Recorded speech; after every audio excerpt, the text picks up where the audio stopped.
Back to our channel friends. मैं आपका अपने चैनल स्टॉक्स फॉर लाइफ में बहुत स्वागत करता हूँ। Welcome to STFL family. डे फिल्म बस आज साल का आखिरी दिन है और कल से हमें 2022 देखने को मिलेगा। तो जी हाँ, मैं ईश्वर से प्रार्थना करूँगा आपका ये पूरा साल खुशियाँ भर के आए और स्टॉक मार्केट से आप बहुत पैसा कमाएं, आपके जीवन में सुख समृद्धि एकदम वापस लौटे और जो यश आपने खोया था वो यश की प्राप्ति हमें देखने को मिले। तो जी हाँ दोस्तों, स्टॉक मार्केट में जो न्यूज़ आती है उस न्यूज़ का इम्पैक्ट बहुत ही इंपॉर्टेंट होता है। इसके पहले भी गैस मैंने प्रॉपरली टाइमली आपको बहुत अपडेट देने की कोशिश की है और मेरी जो कोशिश है हमेशा कंटिन्यू रहेगी। तो इसी बीच में गाइस इधर पे मर्जर को लेके बहुत ही मेगा प्लान देखने को मिल रहा है। ऑल्दो आपने निफ्टी को नोटिस किया होगा कि आज हमें हरा में ही क्लोजिंग देखने को मिला, तो एक अच्छा संकेत है जहां पे मार्केट एक बाउंस बैक करने की कोशिश कर रहा है। बट 2022 में दोस्तों जो बजट आने वाला है इसमें एक बहुत बड़ी अनाउंसमेंट हो सकती है PSU को लेके, PSB को लेके, जिसका इम्पैक्ट हमें बहुत सारे शेयर्स को देखने को मिल सकता है। तो फटाफट न्यूज़ डिस्कस करेंगे। उसके बाद इधर पे कमेंट्री क्या है एज यूजुअल उसको मैं अनबायस्ड होकर देने की कोशिश करूंगा। चैनल फर्स्ट टाइम होंगे सब्सक्राइब कर सकते हैं इस तरह क्वालिटी कंटेंट को सबसे पहले एक्सेस करने के लिए। Now without dealing any for time let's begin. थोड़ा सा जान लीजिए कि मर्जर असल में होता क्या है। जब कोई कंपनी को ऐसा लगता है कि उनके जो बिज़नेस हैं बहुत ही अच्छे से वो मैनेज नहीं कर पा रहे हैं, उसकी दो एंटिटी बन के एक हो जाएं, उसको मर्जिंग की आवश्यकता है। मतलब गाइस उनके जो दो बिज़नेस हैं उसको एक में मर्ज कर दिया जाए, जो उनको जहाँ पे उनको ऑपरेशन चलाने में दिक्कत ना हो, इसी को गैस हम लोग मर्जर बोलते हैं। और इसके उल्टा जब कोई कंपनी से कोई छोटी कंपनी निकलती है तो गैस उसको हम लोग डीमर्जर ज़रूर बोलते हैं। इसके बाद की जाए तो एक बहुत बड़ी जो कंपनी है उसमें अगर उनके बहुत सारे बिजनेसेस हैं और उनको लगता है कि उनको वैल्यू अनलॉकिंग करनी है तो वो हमें डीमर्जर की ओर देखने को मिलती है। तो आई होप दोस्तों मैंने मर्जर और डीमर्जर के बारे में जो भी आपकी कन्फ्यूजन थी वो मिटा दी। बट अभी के टाइम में जो अपडेट आ रही है उसको भी आप ध्यान से सुन लीजिए। हाल फिलहाल में ही आपने न्यूज़ सुना होगा जहां पे ITC में एकदम रौनक हमें देखने को नहीं मिल रही है और 2021 में इसने ऐसा कोई पैसे बनाए नहीं है। जहां निफ्टी ऑल टाइम हाई के बाद थोड़ी सी हमें करेक्शन दिखाया, इसमें गए हमें एक फ्लैट कारोबार होता हुआ देखने को मिल रहा है। बिकॉज मार्केट को ये अनुमान है कि आने वाले कल में इनके जो बिजनेस IT के उसमें डिमर्जिंग की न्यूज़ हमें देखने को मिल जाए। इसी न्यूज़ का दोस्तों मार्केट वेट भी कर रहा है। बट ये वीडियो दोस्तों ITC को लेकर नहीं है बल्कि पूरे के पूरे इंटायर रेलवे सेक्टर को लेकर है, जिसमें हमें अच्छे खासे एक स्टॉक में पैसे बनते हुए देखने को मिल रहे हैं। और उसमें क्या ग्रोथ कम हो जाएगी या फिर वो स्टॉक आने वाले कल में मर्जर को लेके ख़त्म होने वाला है। बिकॉज बहुत लोगों को डाउट भी है, तो मैं आपका जो डाउट है वो पूरा हटा दूंगा। बट इसके पहले गाइस हमने डीमर्जर को लेके जो न्यूज़ सुनी थी वो किस में सुनी थी, ITC को लेके सुनी थी। बट इधर पे अभी के टाइम में इसका उल्टा मर्जर को लेके एक बहुत बड़ी अपडेट निकल के आ जा रही है। बजट की बात की जाए 2022 बहुत दूर हमें देखने को नहीं मिल रहा। गवर्नमेंट की बात की जाए को पता है गाइस कि ये जो गवर्नमेंट है, मैं किसी गवर्नमेंट को ऑफकोर्स उधर पे एक्नॉलेज करता हूँ जहाँ पे उनके स्टेप काफ़ी अच्छे होते हैं। बट येस कोई कोई स्टेप ऐसे होते हैं जो बिल्कुल भी अच्छी बात नहीं होती है। बिकॉज इसके पहले आपने देखा कि गवर्नमेंट ने IRCTC में कुछ ऐसा अपडेट लाया था जिसका मार्केट ने बहुत ही नेगेटिव रिएक्ट किया। उसके बाद हमें वो विड्रॉ भी होता हुआ देखने को मिल रहा है। लेकिन दोस्तों गवर्नमेंट की पूरी कोशिश है कि जितने भी PSB हैं और PSU है उसको बैक टू द ट्रैक लिया जाए और उनके हमें वैल्यूएशन में जो गैप देखने को मिलता है प्राइस में उसकी वैल्यू अनलॉकिंग की जाए। बिकॉज ऐसे बहुत सारे PSU और PSB है जो मोटा मुनाफा कमाते हैं बट उनके प्राइस शेयरिंग काफ़ी कम है। तो गवर्नमेंट इसको लेके काफ़ी अग्रेसिव है। तो इस बजट में अगर आप देखें तो रेलवे जितने भी PSU है, पता है कि रेलवे के बहुत सारे शेयर्स आपको स्टॉक मार्केट में लिस्टेड देखने को मिलेंगे, जिसमें IRCTC, IRFC, RailTel, RVNL, Airtel का नाम हमें देखने को मिलता है। इसी बीच में अगर आप देखें तो कैसे बहुत बड़ा हमें अनाउंसमेंट देखने को मिल सकता है। इसका प्रपोजल मैंने इसके पहले भी आपको हिंट के माध्यम से बताने की कोशिश की थी। बट इधर पर अगर आप देखें तो मनी कंट्रोल का आर्टिकल है जहाँ पे ये सब जो न्यूज़ का कंफर्मेशन हमें आने वाले कल में 90% तय देखने को मिल सकती है। सेंटर की बात की जाए ये काफ़ी अग्रेसिव है, चाहे वो मर्जर को लेके हो, डीमर्जर को लेके हो, वैल्यू अनलॉकिंग को लेके हो, IPO को लेके हो। तो इसी बीच में अगर आप देखें the centre is likely to announce a road map for the merger of 6 public sector undertaking PSUs under the ministry of railways in budget 2022 and 2023, starting the process for a radical restructuring of this organisation. तो अगर दोस्तों अगर आप आगे देखें, इसके पहले मैंने आपको बताया भी था अगस्त के महीने में, सितंबर के महीने में, किधर पे संजीव सन्याल हैं जो प्रिंसिपल इकोनॉमिक एडवाइज़र हैं भाई इंडियन रेलवेज़ के, उन्होंने एक छोटा सा प्रपोजल दिया है 2021 में ही अगस्त के महीने में, जहाँ पे रैशनलाइजेशन किया जाए जितने भी गवर्नमेंट बॉडीज़ हैं अंडर द रेलवे मिनिस्ट्री, जहाँ पे बहुत सारे बिजनेसेस हैं उनको मैनेज कर पाना बहुत ही मुश्किल है। अगर उसको दो एंटिटी को एक में कन्वर्ट कर दिया जाए तो उसको आराम से ऑपरेशन चलाने में दिक्कत नहीं होगी। तो इससे बहुत सारे स्टॉक्स को काफ़ी फ़ायदा मिलने की उम्मीद है। बट मुझे लगता है कि इस न्यूज़ से एक स्टॉक में थोड़ी सी ग्रोथ स्लो हो सकती है।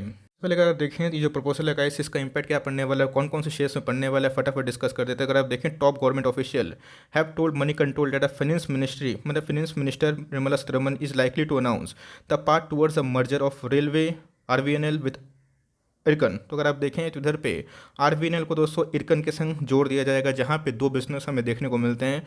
उसका हमें आने वाले कल में एक मर्जर देखने को मिल सकता है। बट दोस्तों सबसे इंपॉर्टेंट इधर पे ये है कि रेलटेल की बात की जाए, आपको पता है कि जितने भी वाईफाई हम लोग यूज़ करते हैं, जितने भी टेक्नोलॉजी हम लोग रेलवे के प्लेटफॉर्म पर यूज़ करते हैं या फिर रेलवे में मतलब ट्रेन में, उसमें गैस रेलटेल हमें एक बहुत ही प्रॉमिसिंग कंपनी देखने को मिलती है। ये हमें आईआरसीटीसी के संग मर्ज होता हुआ देखने को मिलेगा और उसके साथ जो ब्रेथवेट है वो rail India technical economic services के संग मर्ज होता हुआ देखने को मिल सकता है। तब दोस्तों अगर आप देखें तो इसमें आईआरएफसी का नाम देखने को नहीं मिल रहा है, तो उसको आप छोड़ दीजिए। बट इधर पे आरवीएनएल की बात की जाए, इरकन की बात की जाए, इसको मर्ज करके एक एंटिटी में कन्वर्ट करने का प्लान हमें देखने को मिल रहा है। और उसी के साथ जो रेलटेल है गैस, उसके संग अगर मर्जर होता है आईआरसीटीसी का, तो मुझे लगता है कि ये आईआरसीटीसी के लिए थोड़ी सी नेगेटिव पॉइंट हो सकती है। उसका जो रैशनल है मैं फटाफट डिस्कस कर देता हूँ, मैं उस पर आऊँगा। लेकिन आई होप कि मैंने जो मर्जर और डीमर्जर क्या होता है इसके ऊपर मैंने जो कमेंट्री दी आपको पूरा समझ में आ गया होगा। ऑल्दो अगर आप देखें तो इरकन में इसके पहले हमें बोनस इशू होता हुआ देखने को मिला था। ऑल्दो अगर आप देखें जब से इनकी लिस्टिंग हुई है, इसने ऐसा कोई पैसे बना के दिए नहीं है। बट ये भी एक फंडामेंटली अच्छी कंपनी है। और बिलो 50 रुपीज़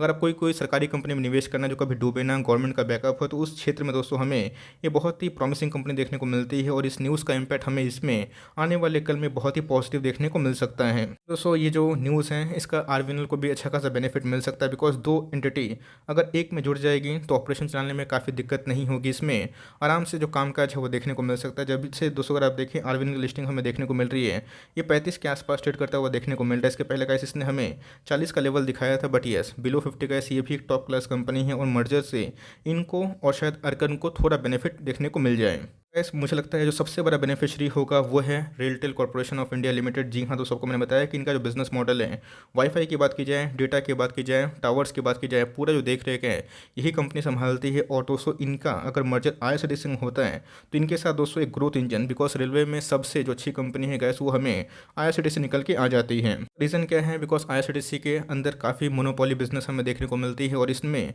एक कंसिस्टेंट हमें ग्रोथ निकल के आता है।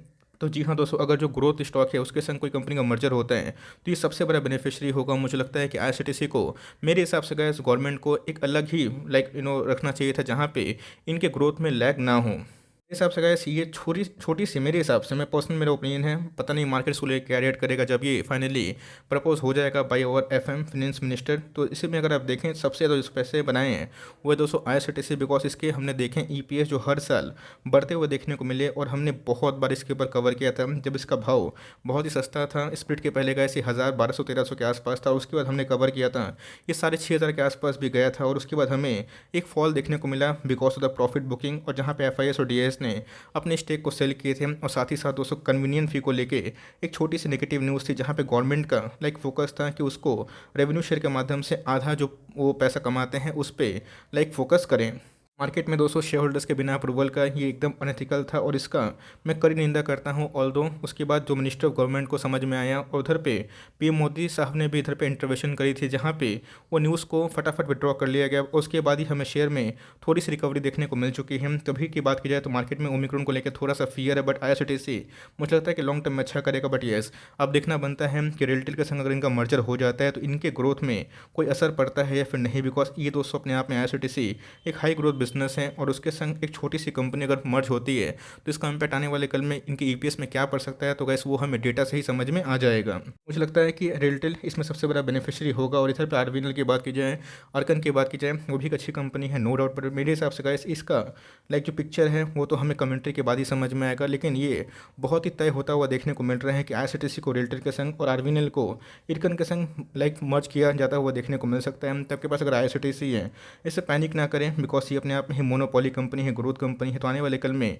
कमेंट्री क्या आएगी, ब्रोकर्स क्या बोलेंगे, इस पर आपकी फोकस होनी चाहिए। जो कि न्यूज़ थी तो मेरा काम था कैसे इसको कवर करे अनबायस्ड हो। क्या आई होप मैंने इसको समझाने की कोशिश की। आपका क्या व्यू है, क्या इधर पे आईआरसीटीसी को मर्ज करना सही है या फिर नहीं है? मुझे पर्सनली फील अच्छा नहीं लग रहा है, लेकिन अब जो भी गवर्नमेंट डिसाइड करेगी उसके ऊपर चलना पड़ेगा। तो मेरे पास ये है तो मैं इसको होल्ड एंड कंटिन्यू करूँगा और लेट्स सी गवर्नमेंट के पास से जो ऑफिशियल कंफर्मेशन है वो हमें आता हुआ जल्दी देखने को मिल जाए। कभी भी बजट होता है तो रेलवे के शेयर में हमें अच्छी खासी रौनक देखने को मिलती है, बिकॉज बहुत ज़्यादा प्रपोजल और बहुत ज़्यादा फंड्स भी हमें उसमें इन्फ्यूज़ किए जाते हुए देखने को मिलते हैं। तो आई होप दोस्तों ये वीडियो आपके लिए हेल्पफुल था।